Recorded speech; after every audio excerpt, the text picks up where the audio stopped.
Excella Education Study in USA assured scholarship. Contact 9881 96666. Constable civil సాధించొచ్చా అనే చాలా మంది ప్రశ్నలకు నోరు మూయించాడు ఆ కుర్రాడు.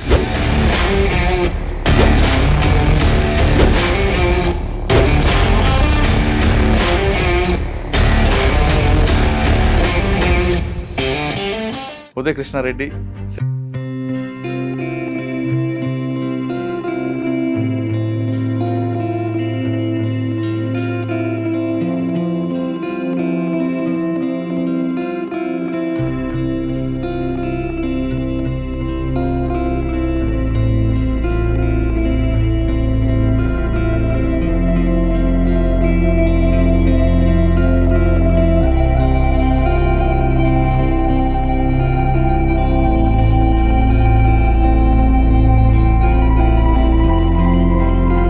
అటెంప్ట్లో వెళ్ళడం, లాస్ట్ మూమెంట్ 9 మార్కులతో కట్ ఆఫ్తో రావడం, ఇవన్నీ వస్తున్నప్పుడు ఎందుకురా ఇక్కడ ఆగిపోదాం ఉందా, లేదు ఖచ్చితంగా మనం గోల్ రీచ్ అవ్వాలి, ఆ సంకల్ప బలానికి రీచ్ అవ్వాలి అని అనుకున్నాను.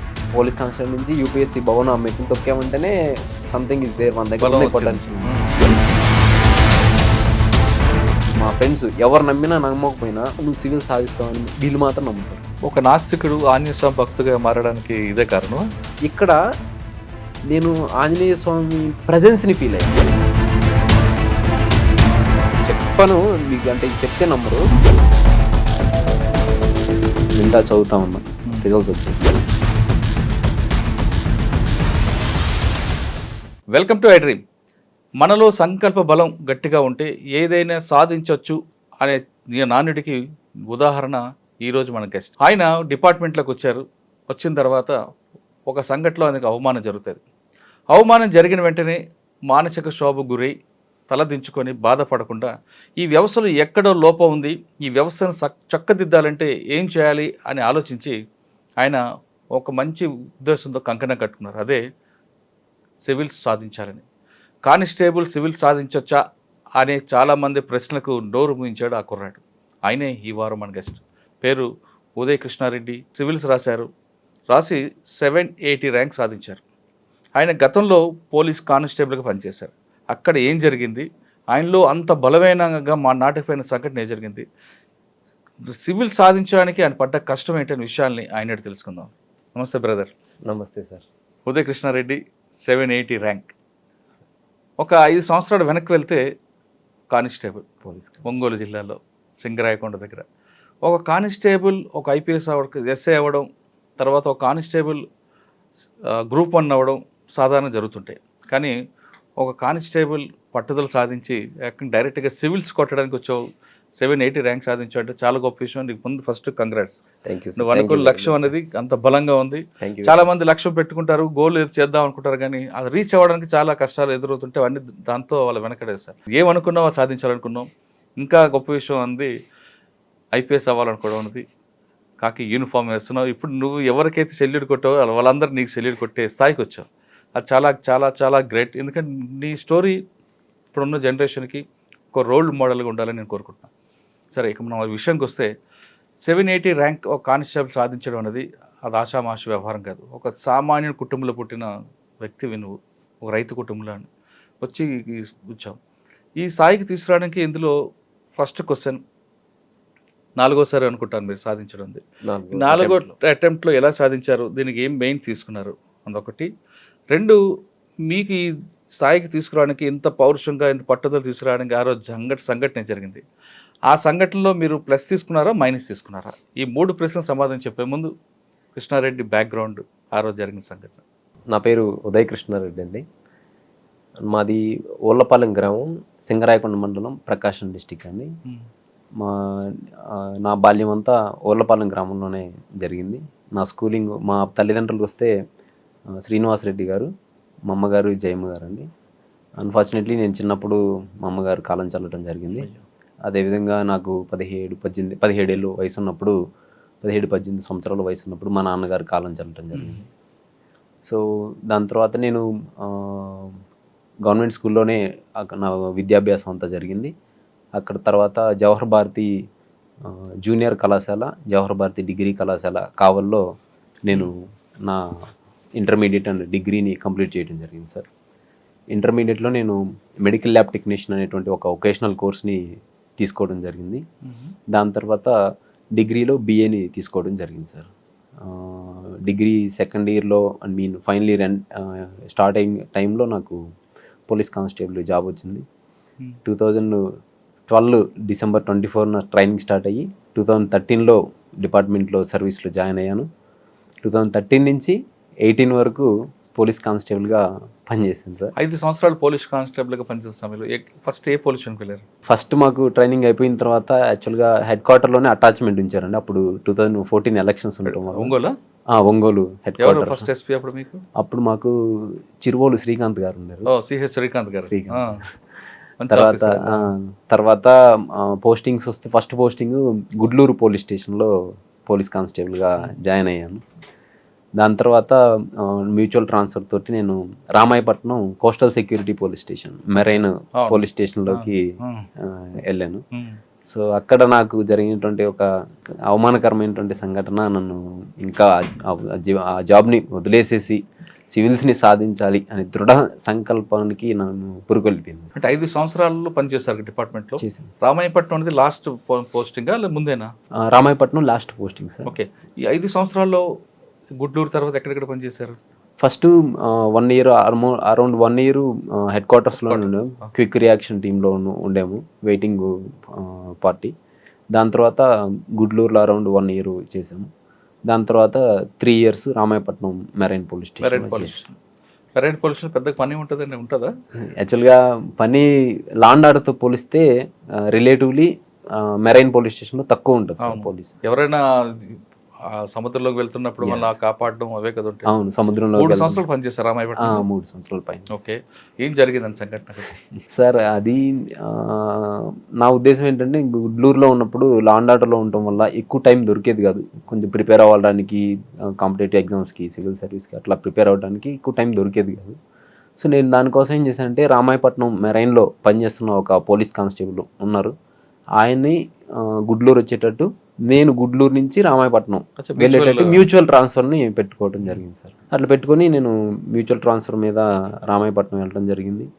అక్కడ సహజంగానే మన కొలీగ్స్లో తెలుస్తుంది కదా, మనం ప్రిపరేషన్ అవుతున్నప్పుడు మాట్లాడుతుంటాం. సో అట్లా యాదృచ్ఛికంగా అది నేను సివిల్స్ ప్రిపేర్ అవుతున్నాను, గ్రూప్స్ ప్రిపేర్ అవుతున్నాను అనేటువంటి ఆ విషయం ఏదైతే ఉందో నా హైవేర్ ఆఫీషియల్ ఒక అతనికి తెలియదు.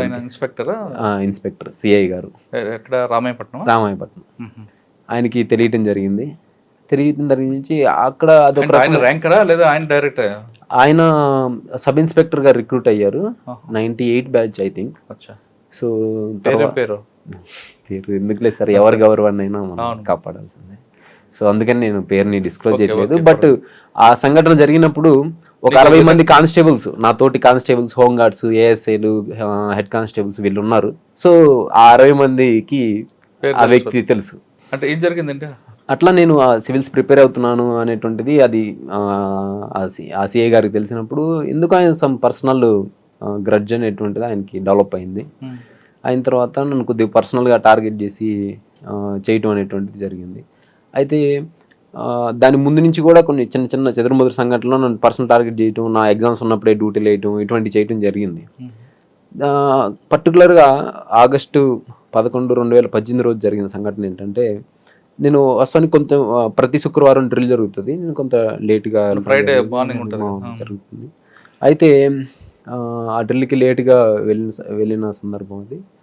అట్లా ఒక 5 నిమిషాలు లేట్గా వెళ్తే ఆయన ఉండి, సార్ గారు వస్తున్నారు, కాబోయే IAS IPS గారు రండి సార్, మీకు డిసిప్లిన్ నేర్పియాలి, మీరు రండి అని చెప్పి సర్కాస్టికల్గా వ్యంగ్యంగా మన ఆత్మస్థైర్యాన్ని దెబ్బతీసే విధంగా మాట్లాడటం జరిగింది. నేను వెళ్ళిన తర్వాత సార్ గారికి డిసిప్లిన్ నేర్పించాలి, మీరు సార్ గారికి మీరందరూ ఇంకా డ్రిల్ చేయొద్దు, సార్ గారికి స్పెషల్గా 1 అవర్ డ్రిల్ చేయించండి అని చెప్పి నా కోసంగా ప్రత్యేకంగా ఒక ASI గారిని పెట్టి అందరు చూస్తుండగా నన్ను డ్రిల్ చేయించడం జరిగింది సార్. ఒక్కరికి అట్లా చేపిస్తున్నప్పుడు సహజంగా ఎట్లా ఉంటుందని, ట్రైనింగ్లో ఈ డ్రిల్ పనిష్మెంట్స్ అనేవి ఉంటాయి. లేదంటే ఏదైనా లేట్ వచ్చి సివియర్గా ఏదన్నా గ్రౌండ్ చుట్టూ పరిగెట్టించడం చేస్తారు, వెపన్ పట్టుకుని పరిగెట్టమని చెప్తారు. చేస్తారు. కానీ సివియర్గా ఏదన్నా తప్పు చేస్తే మెమోలో చార్జ్ మెమోలో ఇటువంటి ఇవ్వటం జరుగుతుంది. కానీ ఇట్లా డెరగేటరీగా మనల్ని ఒక ఆత్మస్థైర్యాన్ని దెబ్బతీయాలి, ఒక వ్యక్తి యొక్క మనోభావాన్ని ఇట్లా దెబ్బతీసే విధంగా చేయాలనేటువంటి ఇంటెన్షన్ తోటి చేయరు. సో ఈ రామాయపట్నం స్టేషన్ స్థాపించి 2012 నుంచి 8 6 years ఎప్పుడు కూడా అటువంటి ఎక్స్ట్రా డ్రిల్ చేసిన ఇది లేదు. అట్లా చేస్తూ ఉన్నప్పుడు మనం డ్రిల్ చేసేటప్పుడు ఏమవుతుందంటే మార్చ్ ఫాస్ట్ చేసేటప్పుడు మనకి పాకెట్స్ ఉన్న ప్రెస్ బటన్స్ ఊడిపోతాయి. అవును, కొన్నిసార్లు ఇక్కడ క్యాప్ బటన్స్ అన్ని ఊడిపోతాయి. అది యాదృచ్ఛికంగా జరుగుతుంది, మన ఇంటెన్షన్తో జరగదు. సో అది ఊడినప్పుడు అది చూసి ఏమండే ఏఎస్ఐ గారు ఏం చేపిస్తున్నారు మీరు, అతని ప్రెస్ బటన్స్ కూడా సరిగా లేవు, అతనికి ఒక మళ్ళీ పనిష్మెంట్ ఇవ్వండి అని చెప్పి నాకు ఒక పనిష్మెంట్ మూమెంట్ చేయించడం జరిగింది. పనిష్మెంట్ రూలో మళ్ళీ పనిష్మెంట్ అనమాట, డిప్స్ తీపించడము ఇట్లా. సో దాన్ని కథం తాళం అవుతుంటారు అది చేయించడం. అంటే ఎట్లా he just treating me like ఒక రోబోట్ లాగా, లేకపోతే వీడికి ఇట్లా గుణపాఠం చెప్పాలన్నట్టు.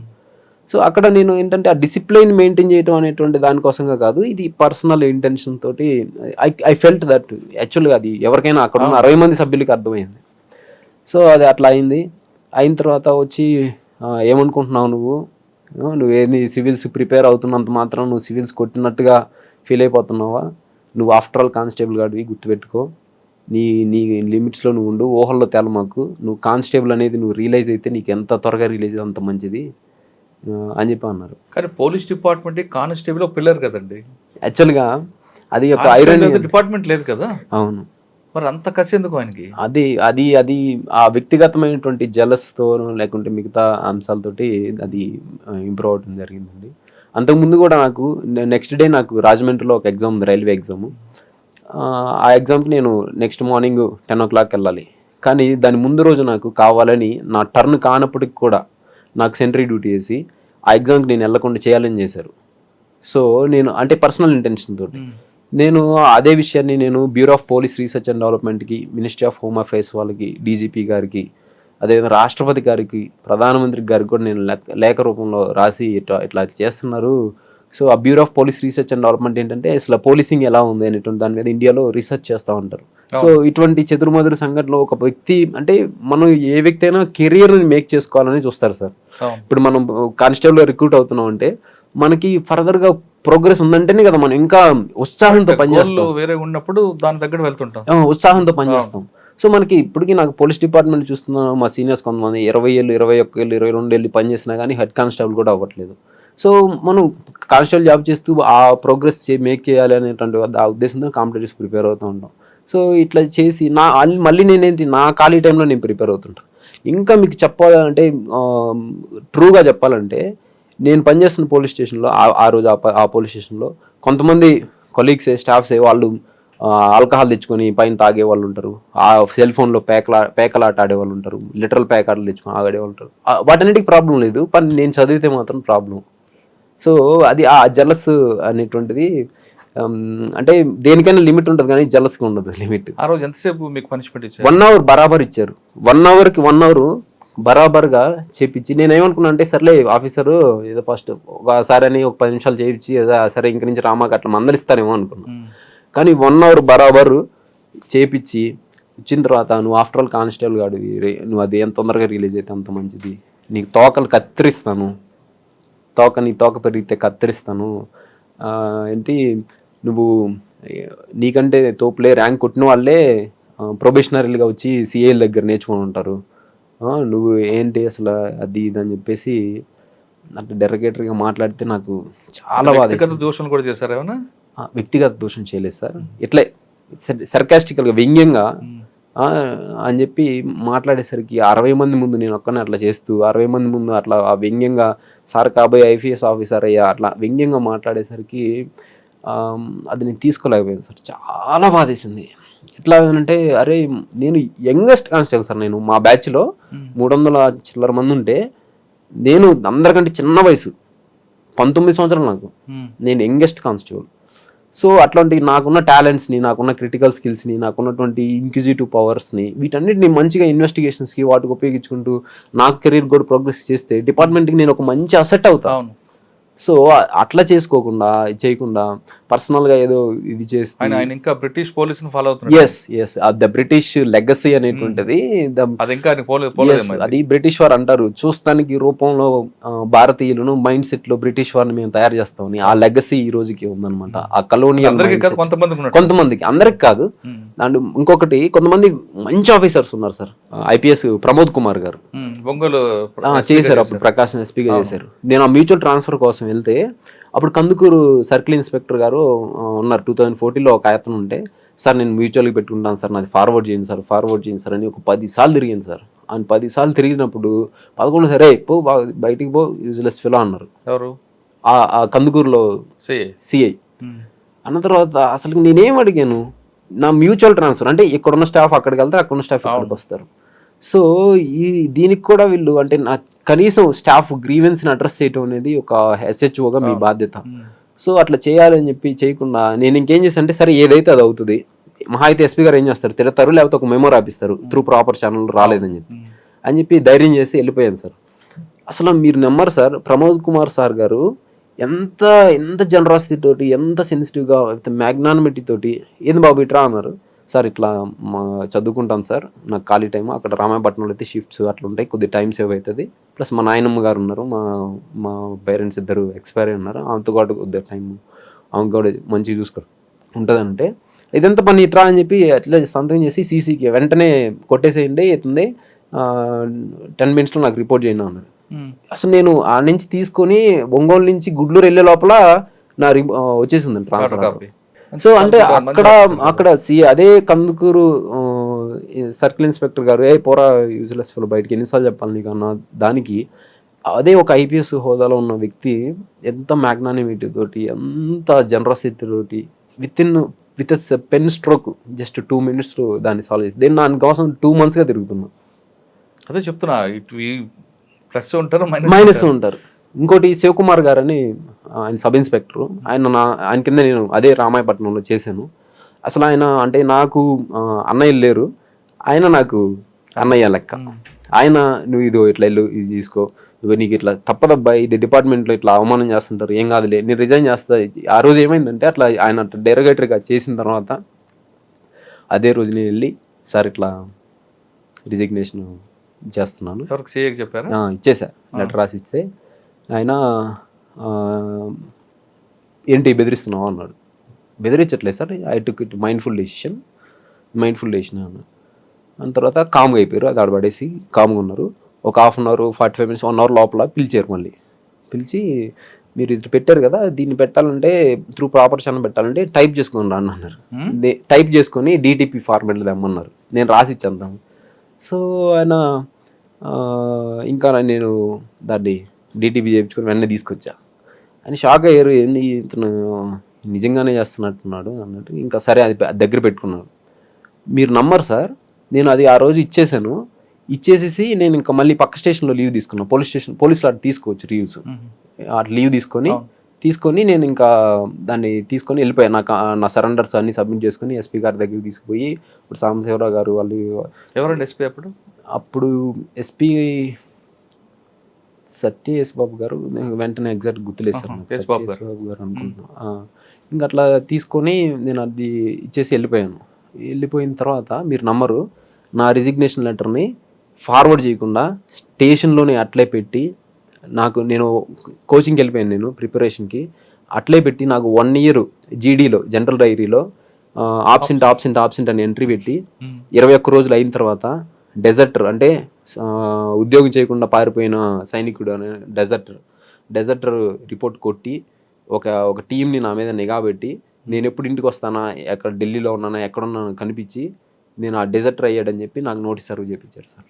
Is it appropriate behaviour sir ఒక ఆఫీసర్గా ఉన్నప్పుడు? మీరు లీవ్ పెట్టారు కదా? అవును సార్. ఎస్పీ గారు కలిశారు కదా, అప్పుడు మరి కలవలేదా, చెప్పలేదా? అప్పుడు అకామిడేషన్ లీవ్స్ అవి ఉన్నాయి సార్. అంటే అప్పుడున్న ఎస్పీ గారికి నేను రిజైన్ చేస్తాను విషయం చెప్పారా? నేను చెప్పలేదు sir. Through proper channel resignation అనేది త్రూ ప్రాపర్ ఛానల్ అంటే నేను మెరైన్కి వెళ్ళడం అనేది డెప్యుటేషన్ కిందకి వస్తుంది. సో అదేంటంటే వైజాగ్ హెడ్ క్వార్టర్కి వెళ్తుంది, హెడ్ క్వార్టర్ నుంచి మళ్ళీ మన యూనిట్ ఆఫీసర్ దగ్గరికి వస్తుంది సార్. వైజాగ్ ఆఫీసర్కి అడగలేదా మీకు ఎందుకు రిజైన్ చేస్తాను అడగలేదు? ఆయన అడగలేదు సార్, ఎవరు ఆయన పంపించలేదు కదా సార్. 1 year అబ్స్కాండింగ్ చూపిస్తున్నాడు. అబ్స్కాండింగ్ చూపిస్తున్నారు. సో ఏ ఆఫీసర్ అయినా ఉంటుంది, ఎవరైతున్నా అని అడిగితే ఇట్లా డ్యూటీ వదిలేసి వెళ్ళిపోయారు సార్, ఒక టీంని పెట్టాను, ఇతను వస్తే తీసుకొస్తే సర్వ్ చేస్తాను. అసలు మీరు నమ్మరు సార్, నేను ఢిల్లీ నుంచి వచ్చాను ప్రిపరేషన్కి వెళ్ళి, ఒక పర్పస్ ఏదో వచ్చాను, వచ్చి అట్లా కూర్చున్నాను, నా దగ్గరకు వచ్చేసారు మా ఫ్రెండే వేణు అని ఒక అతను కానిస్టేబుల్ వచ్చి, నీకు సిఏ గారు ఇలా లెటర్ ఇమ్మన్నారు అని చెప్పి చెప్పాడు. ఆ లెటర్ని తీసుకొని చూస్తే మీరు ఇట్లా ఇట్లా సంవత్సరం నుంచి ఆబ్సెంట్లో ఉన్నారు, డెజర్ట్ అయ్యారు, అది ఇది అని చెప్పి ఉంది. అసలు నాకు ఎంత బాధ వేసేది సార్. మీరు ఆయన అడిగారా? నేను అడగలేదు. అడగకుండా నేను ఇంకా వైజాగ్ వెళ్ళిపోయాను హెడ్ క్వార్టర్కి. సార్ నేను ఇట్లా ఇదయ్యానని చెప్పి అప్పుడున్న ఐజీపీ గారికి ఎక్స్ప్లెనేషన్ చెప్పుకున్న తర్వాత, ఇది మాకు సంబంధం లేదండి, ఇది ఇంకా మీరు ఎట్లా సార్ట్అవుట్ చేస్తారు, దీనికి నాకు దగ్గర సొల్యూషన్ లేదు, మీరు 1 year డిజర్టర్ అయిపోయారు ఎట్లా అని సార్ ఏం అనలేదు. ఇంక నేను మళ్ళీ అప్పుడు సిద్ధార్థ్ కౌశల్ గారు వచ్చి ఉన్నారు ప్రకాశం డిస్ట్రిక్ట్కి. ఇంకా సిద్ధార్థ్ కౌశల్ గారి దగ్గరికి వెళ్ళి, సార్ చాలా యంగ్ అండ్ డైనమిక్ సార్, చాలా ప్రోయాక్టివ్గా పనిచేస్తాను. నేను వెళ్ళాను, రాగానే మంచిగా మళ్ళీ టర్న్అవుట్ నీట్గా చేసుకుని మళ్ళీ పోలీస్ యూనిఫామ్ వేసుకొని వెళ్ళి సార్ని కలిసి, సార్ ఎట్లా అంటే, ఎందుకు ఎగ్జాక్ట్గా చెప్పు రీజను, అన్ని కథలు కాకుండా మామూలుగా చెప్పు నాకు అన్నాడు. నేను చెప్పాను సార్ ఇట్లా సివిల్ సర్వీస్కి వెళ్ళాను, ఇట్లా అయింది ఇన్సిడెంట్, ఇట్లా అయిందని అంటే, అప్పటికి నేను ప్రిలిమ్స్ పాస్ అయ్యి వెళ్ళాను సార్. ప్రిలిమ్స్ పాస్ అయ్యి వెళ్ళా 2019 ప్రిలిమ్స్ పాస్ వెళ్ళా. అక్కడ సార్ నన్ను బాగా లైక్ చేశారు. Okay gentlemen, all the best, నేను ఏం చేస్తామంటే దీనికి సొల్యూషను అని చెప్పి A2 క్లర్క్ ఉంటారు, ఈ డీటెయిల్స్ చూసేవాళ్ళు, సత్యవాణి మేడం ఎవరు ఉంటారు, ఒంగోలు DP వాళ్ళు, ఆ మేడం పిలిపించారు. ఇతన్ని ఎట్లా సొల్యూషన్ చేయొచ్చు ఆలోచించండి, ఇతన్ని ఇబ్బంది పెట్టద్దు అని చెప్పి చెప్పారు. చెప్తే మేము చూసి ఏదో ఒకటి రెట్రోస్పెక్టివ్గా దాన్ని యాక్సెప్ట్ చేసేటువంటి ఒక ప్రొవిజన్ ఉంది సార్ మన దగ్గర.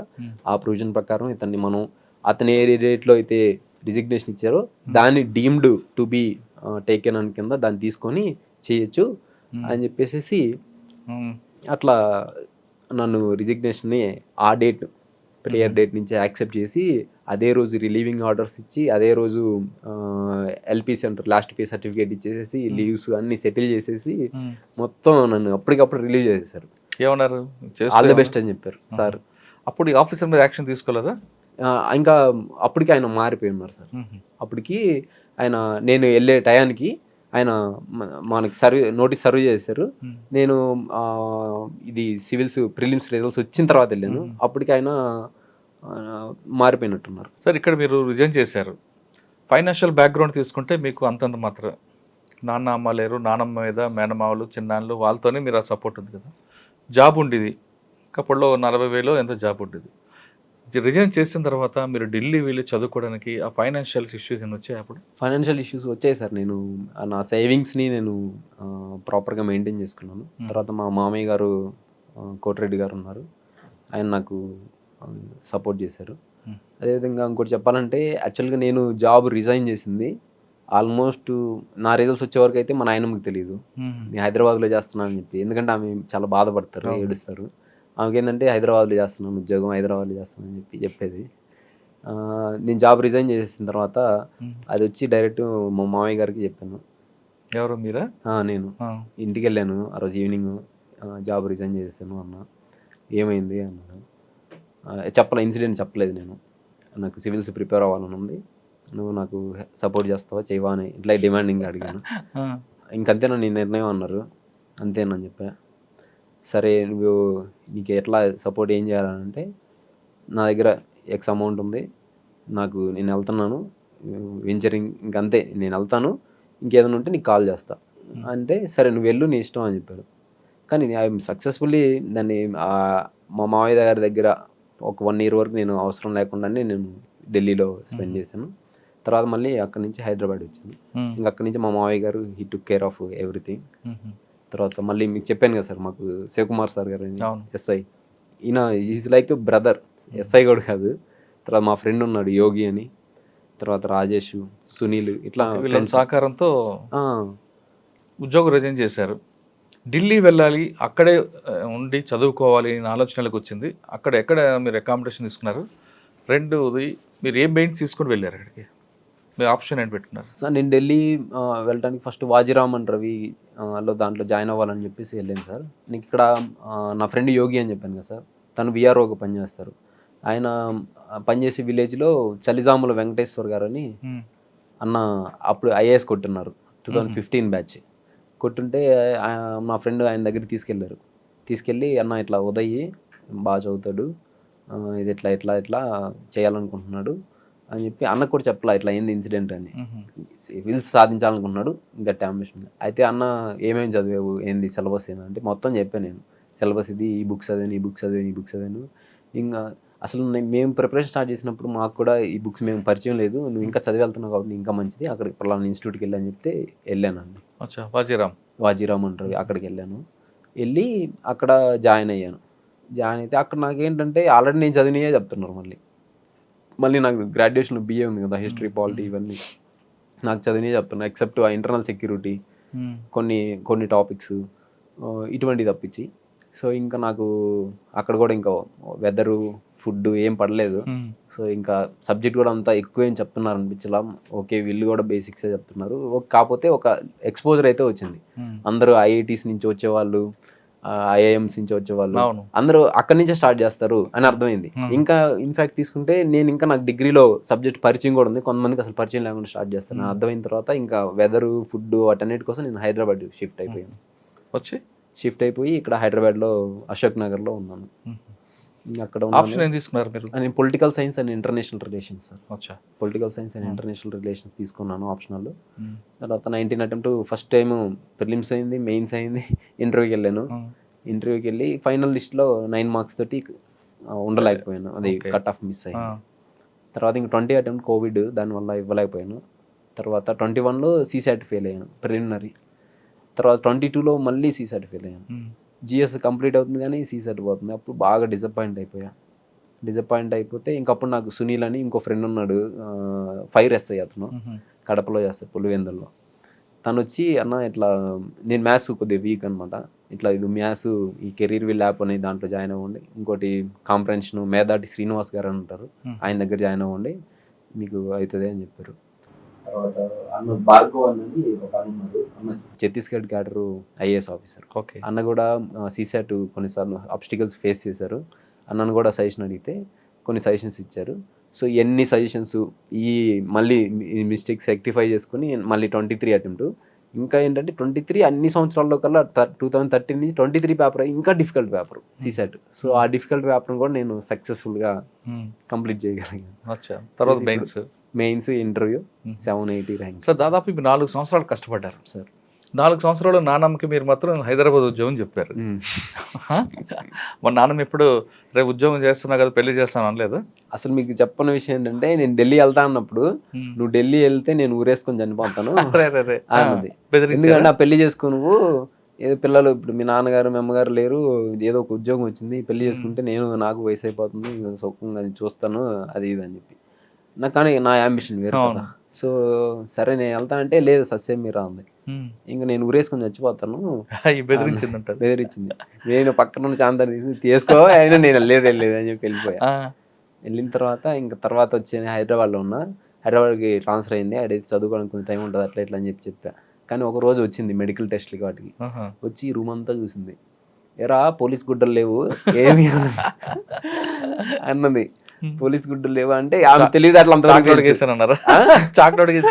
లే ఇది పోలీస్ అంటే అప్పుడప్పుడు ఆడ రామాయపట్నంలో మఫ్టీలో వెళ్తాం కదా డ్యూటీకి, ఈ మఫ్టీలో చేసే ఉద్యోగంలే అన్న. ఏడు దొంగోట్లాగా ఉన్నాడు రీడు అన్ని చెప్పని దాచి పెడతాను అట్లా అన్నది. సరే ఇంక తర్వాత మా తమ్ముడు ఉంటాడు, ఆమెకి మా తమ్ముడికి ఏదైనా వాదన జరిగినప్పుడు నీకు వచ్చింది చెప్పేదా అన్నయ్య రిజైన్ చేసి వెళ్ళే రాజీనామా పెట్టి వెళ్ళే అంటాడు. అప్పుడు ఆమె భయపడి నాకు ఫోన్ చేసింది. సో నేను చేయలేదులేవే, నీకు ఎందుకు భయపడమాక అది ఇది అని చెప్పి భరోసా చెప్పాల్సి వచ్చేది. సరే 4 సంవత్సరాల్లో నాన్నమ్మ ఒకవైపు పెళ్లి చేసుకుని ఒత్తిడి చేస్తుంది, ఫైనాన్షియల్గా కొంతమంది సపోర్ట్ చేసిన డిసప్పాయింట్ అవ్వలేదు ఎప్పుడు కూడా, ఎందుకంటే మీ ఛాలెంజ్ మీ గోల్ మీ అంబియన్స్ వేరు. అవును సార్. ఒక్కొక్కసారి ఫస్ట్ అటెంప్ట్లో వెళ్ళడం, లాస్ట్ మూమెంట్ 9 మార్కులతో కట్ ఆఫ్తో రావడం, ఇవన్నీ వస్తున్నప్పుడు ఎందుకురా ఇక్కడ ఆగిపోదాం ఉందా, లేదు ఖచ్చితంగా మన గోల్ రీచ్ అవ్వాలి, నా సంకల్ప బలానికి రీచ్ అవ్వాలి అని అనుకున్నారా? ఏ సివిల్ సర్వీస్ యాస్పిరెంట్ అయినా ఎక్సెప్ట్ ఫస్ట్ అటెంప్ట్లో కొట్టిన కొంతమంది కొన్నిసార్లు ఫస్ట్ అటెంప్ట్ వాళ్ళకి కూడా సెల్ఫ్ డౌట్ వస్తుంది. ఈ సెల్ఫ్ డౌట్ రావటం, డిసప్పాయింట్ అవ్వటం ఇది కామన్ సార్. నేను కూడా ఫస్ట్ అటెంప్ట్లో ఇంటర్వ్యూకి వెళ్ళినప్పుడు ఫైనల్ సెలెక్షన్ రానప్పుడు నాకు డిసప్పాయింట్ రాలా. ఓకే, మనం we made progress. Police constable నుంచి యూపీఎస్సీ భవన్ ఆ మెట్లు తొక్కామంటేనే సంథింగ్ ఇస్ దేర్, మన దగ్గర పొటెన్షియల్ ఉంది. సో ఈ మిస్టేక్స్ రెక్టిఫై చేస్తే నెక్స్ట్ అటెంప్ట్ కొట్టేస్తామన్న ధైర్యం వచ్చింది. కానీ 21లో నేను 1 year గ్యాప్ తీసుకోండి, కోవిడ్ వల్ల గ్యాప్ తీసుకున్నప్పుడు కూడా నేను 1 markతో సీసెట్ ఫెయిల్ అయ్యా. అప్పుడు కొంచెం భయం వేసింది, అరే ఏంటిది అని చెప్పి. తర్వాత 22లో ఇంకా పేపర్ డిఫికల్ట్గా వచ్చి ఇంకా ఎక్కువ మార్క్స్ మార్జిన్ తోటి నేను సీసాట్లో ఫెయిల్ అయ్యా. అప్పుడు బాగా భయం వేసింది, డిప్రెషన్ వచ్చింది. అసలు ఏం చేస్తే అవుతుంది ఇది, ఏం చేయాలి? ఇంకా కొన్ని క్వశ్చన్స్ అసలు వాళ్ళు 2 hours కాదు, నాకు 20 hours ఇచ్చినా చేయలేను, అంత డిఫికల్ట్గా ఉన్నాయి కొన్ని క్వశ్చన్స్. సో ఇంకా అప్పుడు బాగా డిసప్పాయింట్ అయిపోయాను. దెన్ నాకు ఒక ఒక అంతకుముందు నేను నాస్తికుడిగా ఉండేది, కానీ నాకు స్పిరిచువాలిటీ పరిచయం అయింది స్పిరిచువాలిటీ. ఎందుకనంటే ఒక కర్మ సిద్ధాంతం అంటారు కదా, ఒక కర్మ, ఒక వ్యక్తి ఒక రకమైన కర్మ చేశాడు, కొంత డౌన్ ద లైన్ ఒక 2 years తీస్తే అదే వ్యక్తికి అదే చోట అదే రకమైన కర్మ మళ్ళీ సర్వ్ అయింది. నేను రిలీజ్ అయ్యా. తర్వాత నాకు కూడా కొన్ని ఇన్సిడెంట్స్ అలా అయ్యాయి. నేను ఒక కర్మ సిద్ధాంతాన్ని నమ్మటం అనేటువంటిది అప్పుడు ఎక్స్ప్లోరేషన్ స్టార్ట్ అయింది. దాని తర్వాత కొద్దిగా స్పిరిచువాలిటీ అనేది స్టార్ట్ అయింది సార్. స్పిరిచువాలిటీ తోటి నేను ఆ స్ట్రెస్ని వీటిని అధిగమించాను. మెడిటేషన్, స్పిరిచువాలిటీ ప్లస్ కన్సిస్టెంట్గా మా ఫ్రెండ్స్ ఎవరు నమ్మినా నమ్మకపోయినా మా ఫ్రెండ్స్ ఉన్నారని చెప్పారు కదా, సునీల్, యోగి, తర్వాత శివకుమార్ సారు, సో ఇట్లా రాజేష్, వీళ్ళు మా మావయ్య గారు, వీళ్ళు ఎవరు నమ్మినా నమ్మకపోయినా నువ్వు సివిల్ సాధిస్తావని వీళ్ళు మాత్రం నమ్ముతారు. నేను ఫెయిల్యూర్ అయిన ప్రతిసారి వీళ్ళు ఖచ్చితంగా ఫోన్ చేస్తారు. చేసిన తర్వాత ఎందుకు అయింది ఏం అడగరు, నువ్వు ఖచ్చితంగా సాధిస్తావు ముందు వెనకంతే, నువ్వు పని నువ్వు చేసుకోవాలి. ఒక నాస్తికుడు ఆంజనేయ స్వామి భక్తుగా మారడానికి ఇదే కారణం? ఇదే కారణం అంటే సార్, ఆంజనేయ స్వామి భక్తి ఇప్పుడు నేను బిలీఫ్ అనేది ఏంటిది, మామూలు రిలీజను ఒక వ్యక్తికి ఇది ఎట్లా ఉంటుంది, ఇది ఎట్లా ఉంటుంది, ఒక ఐడియాలజీని ఇంపోజ్ చేస్తే ఒక బిలీఫ్గా మారుతుంది. కానీ ఇక్కడ నేను ఆంజనేయ స్వామి ప్రజెన్స్ని ఫీల్ అయ్యా. రైట్, ప్రజెన్స్ని ఫీల్ అయ్యా. అది ఆ ప్రజెన్స్ అనేటువంటిది అనిర్వచనీయమైనటువంటి భావన అనమాట. సో దాన్ని మీకు చెప్పను, మీకు అంటే చెప్తే నమ్మరు. నా రిజల్ట్స్ రావడానికి 11 రోజుల ముందు నుంచి నేను నాకు ఎప్పుడు వస్తాయో తెలియదు, కానీ నేను హనుమాన్ కార్యసిద్ధి హోమం చేయాలి, ఒక 11 రోజులు ఉపాసన చేయాలనుకున్నా. హనుమాన్ చాలీసా రోజుకి 11 సార్లు పొద్దున్నే 3:45కి బ్రహ్మముహూర్తం లేచి ఉపాసన చేశా. కరెక్ట్గా 11వ రోజు అంటే నిన్న కాక మొన్న చేసి ఇక్కడ వివేక్ నగర్లో, అది చక్కడపల్లిలో, ఈ అశోక్ నగర్ ఏరియాలో హనుమాన్ టెంపుల్ ఉంది. ఆ హనుమాన్ టెంపుల్లో వెళ్ళి హనుమాన్ కార్యసిద్ధి హోమంలో పాల్గొని నేను రూమ్కి వచ్చి సుందరాకాండ వింటా చదువుతా ఉన్నా. రిజల్ట్స్ వచ్చాయి, 780 ర్యాంక్ వచ్చింది. ఇంకొకటి మీరు అంటే ఎట్లా ఈ కోర్ రిలేషన్ ఏంటి నాకు తెలియదు. రిజల్ట్స్ 12 వస్తాయా, 15 వస్తాయా, 16 వస్తాయో తెలియదు, కానీ నేను ఒక 11 రోజులు చేయాలి అనుకున్నా. ఎందుకనంటే కొద్ది నెగిటివ్ ఫీలింగ్స్ వస్తూ ఉన్నాయి, రాకపోతే ఏంటి పరిస్థితి, ఫైనల్ లిస్ట్లో ఈసారి కూడా లేకపోతే పరిస్థితి ఏంటి, మీరు ఒక కెరియర్ని వదిలేసాం. ప్లస్ నేను 2016 నోటిఫికేషన్లో సబ్ ఇన్స్పెక్టర్కి స్టేట్ 77th ర్యాంక్ వచ్చింది నాకు. మా జోన్లో 17వ ర్యాంక్ వచ్చింది, కానీ కొన్ని అన్ఫార్చునేట్ కండిషన్స్ వల్ల నేను దాని సర్వీస్లో ఉండలేకపోయాను. సో అటువంటి వాటిని కూడా నేను వదిలిపెట్టేసుకొని దాన్ని కూడా ఇంకా ఎస్ఐ ఇటువంటి వాటికి రాయకుండా వచ్చేసాను. So time, energy, resources, age అన్నిటిని ఇన్వెస్ట్ చేసేసాను. ఇప్పుడు అవ్వకపోతే పరిస్థితి ఏంటి? ప్లస్ ఛాలెంజ్ చేసి వచ్చా, ఒక మనిషిని ఇట్లా ఛాలెంజ్ చేసి వచ్చా. అప్పటికి నా ఫస్ట్ టైం ఇంటర్వ్యూకి వెళ్ళినప్పుడు ఒక అతను రామకృష్ణ అని నాకు కొలీగ్ ఉండే, ఆయనకి ఈసీ గారు ఫోన్ చేసి పలానా ఇట్లా వెళ్ళాడంట, ఏంది అది అని. సో ఆ ఫెయిల్యూర్ వాళ్ళకి ఒక రకమైన రాక్షస ఆనందాన్ని ఇచ్చి ఉంటుంది. సో అది కూడా అరే మనం ఓడిపోతామా ఇంకింతేనా. ఇంకొకటి మహేంద్ర అన్న అని ఒక అన్న ఉన్నారు. అన్న నాతో పాటు కానిస్టేబులే, కానీ ఆయన తర్వాత ఎస్ఐ కొట్టి ఇప్పుడు నెల్లూరు డిస్టిక్లో చేస్తున్నారు. అన్న నేను రిజైన్ చేసి వచ్చేటప్పుడు చేశాను. తర్వాత ఆయనకి సంభవం తెలిసింది, ఫోన్ చేశాడు, నువ్వు రిజైన్ చేసావు కదా, నీకు ఒకటే చెప్తా గుర్తుపెట్టుకో, నువ్వు వెళ్ళి సాధించావు అనుకో గుడ్, ఒక 100 లక్షలాది మందికి నువ్వు స్ఫూర్తి అవుతావు. ఇంకొకరు కూడా కానిస్టేబుల్ జాబ్ని కూడా వదులుకొని చేయడానికి ముందుకు వస్తారు. మధ్యతరగతి, తల్లిదండ్రులు లేని వ్యక్తులు, గ్రామీణ ప్రాంతంలో ఉన్న వాళ్ళు, తెలుగు మీడియంలో చదివినటువంటి వాళ్ళు, ఇంగ్లీష్ రానిటువంటి వాళ్ళు. సో ఇటువంటి వాళ్ళందరూ నువ్వు ఒక స్ఫూర్తి అవుతావు. అదే నువ్వు సాధించలేదా, ఈ మిగతా వాళ్ళు కూడా భయపడిపోతారు. ఎందుకు రిస్క్ చేయటం అవును. అది ఇది అని చెప్పి. సో అన్న చెప్పిన మాట కూడా నాకు మైండ్లో మైండ్లోకి ఫిక్స్డ్ బాగా ఇది ఇవన్నీ వచ్చి భలే బాధపడ్డాను సార్ చేస్తా సార్ మీరు ఒక ఛాలెంజ్ చేసి బయటకు వచ్చారు. మీరు ఢిల్లీ వాజీరామ్ అవ్వచ్చు, తర్వాత అశోక్ నగర్ అవ్వచ్చు. అక్కడికి వస్తున్న మిగతా బ్యాచ్మేట్స్ ఎవరైనా అంత వాళ్ళ బ్యాక్గ్రౌండ్స్ అంతా కూడా చాలా రిచ్ ఫ్యామిలీస్ నుంచి, లేదా మీరు అన్నట్ల ఐఐటి కర్పూర్ రకరకాల వ్యక్తులు వస్తుంటారు. వాళ్ళు చూసినప్పుడు ఎవరైనా నేను ఒక చిన్న ఊరు నుంచి ఒక కానిస్టేబుల్ వచ్చాను, వీళ్ళతో కలిసి నేను జర్నీ చేయగలనా, ఈ గోల్ రీచ్ కాగలనా అనే భావన ఎప్పుడు వచ్చిందా? చాలాసార్లు వచ్చింది సార్. అయితే ఎవరి ద్వారా అయితే ఆ భావన వచ్చిందో వాళ్ళ ద్వారా ఆ భావన కూడా పోయింది. ఎందుకంటే ఇప్పుడు నా చుట్టూ ఐఐటి, నాకు భార్గవ్ అని ఉన్నాడు, ఈ సంవత్సరం 590 ర్యాంక్ వచ్చింది, లాస్ట్ ఇయర్ 772 భార్గవ్, తను ఐఐటి బాంబే. తర్వాత విశాల్ అని ఉన్నాడు ఇంకొక ఆయన, అతను 3-4 ఇంటర్వ్యూస్ ఇచ్చారు, ఆయన ఐఐటి బాంబే. తర్వాత జగత్ సాయి, రాళ్లపల్లి జగత్ సాయిని ఇప్పుడు యూపీ క్యాడర్లో ఐఏఎస్గా పనిచేస్తున్నారు, తను ఐఐటి ఖరగ్పూర్. తర్వాత శామ్యుల్ వెస్లీ అని ఒక అతను ఉన్నారు, ఆయన 3-4 ఇంటర్వ్యూస్ ఇచ్చారు, ఆయన గుజరాత్ గిఫ్ట్ సిటీలో చేస్తున్నారు. సో ఆయన ఐఐటి ఖరగ్పూరే. సో వీళ్ళందరిని చూసి నాకు భయం వేసింది.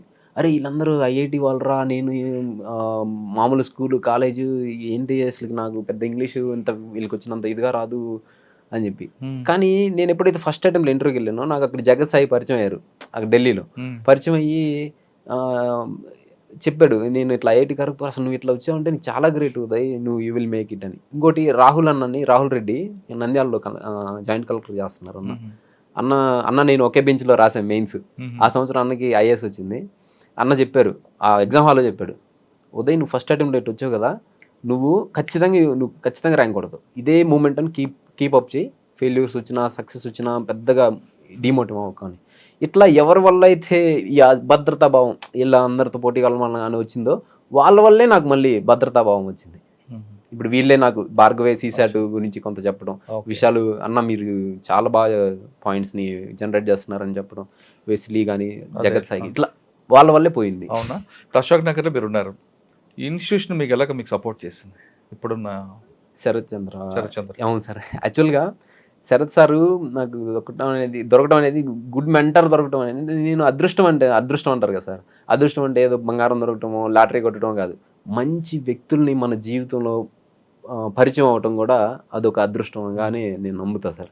ఎందుకనంటే ఇప్పుడు శరత్ సార్ ఉన్నారు, శరత్ సార్ ఏం చేశారంటే నన్ను ఫస్ట్ అర్థం చేసుకున్నారు, నా కెపాసిటీస్ ఏంది, నా వీక్నెస్ ఏంది, నా స్వాట్ అనాలిసిస్ చేసి నాకు ఏమేం చేయాలి, ప్రిలిమ్స్కి ఏం చేయాలి, మెయిన్స్కి ఏం చేయాలి, ఇంటర్వ్యూకి ఏం చేయాలి, ప్రిలిమ్స్కి నోట్స్ ఎలా ప్రిపేర్ చేసుకోవాలి, తర్వాత మెయిన్స్ అప్పుడు నేను లాస్ట్ టైం 2019 అటెంప్ట్ అప్పుడు ఒక 110 మార్క్స్కి వదిలేసి వచ్చా.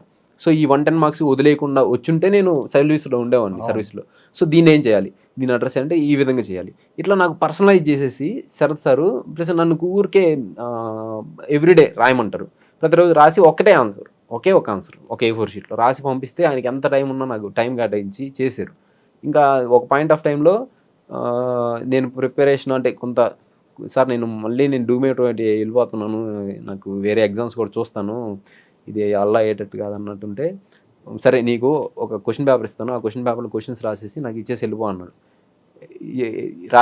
రాసి ఇచ్చిన తర్వాత మళ్ళీ ఆయన ఇంకో క్వశ్చన్ పేపర్ ఇచ్చాడు, ఆల్రెడీ రాసిన పేపర్, ఈ రెండు చూడు దేంట్లో ఎక్కువ పాయింట్స్ ఉన్నాయి, దేంట్లో ఎక్కువ రాసి ఉన్నాయి చూస్తే ఆల్రెడీ అది ఒక సర్వింగ్ చేస్తున్న సెలెక్ట్ అయిన ఐపీఎస్ ఆఫీసర్ పేపర్ అనమాట, చూడు కొన్ని క్వశ్చన్స్ నువ్వు ఆయన కంటే నువ్వు బాగా రాస్తున్నావు, ఓన్లీ సీసాట్ దాన్ని ఒక్కదాన్ని 4 మిస్ ఖచ్చితంగా ర్యాంక్ వస్తుంది చెప్పారు. ఆయన మాట సర్వ్ చేశారు, నాకు ప్రతి చోట ప్రిలిమ్స్ మెయిన్స్ ఇంటర్వ్యూ అన్ని స్టేజ్లో హెల్ప్ చేశారు. మీరు పోలీస్ కానిస్టేబుల్ చేస్తున్న సమయంలో కానీ తర్వాత కానీ మీరు దగ్గర పోలీస్ డిపార్ట్మెంట్ రిలేషన్ ఉన్నారు కదా, ఎప్పుడైనా క్రైమ్ డైరీస్ ఇంటర్వ్యూస్ మీలో ఒక చర్చకు వచ్చింది ఎప్పుడైనా? చాలాసార్లు వస్తుంది సార్.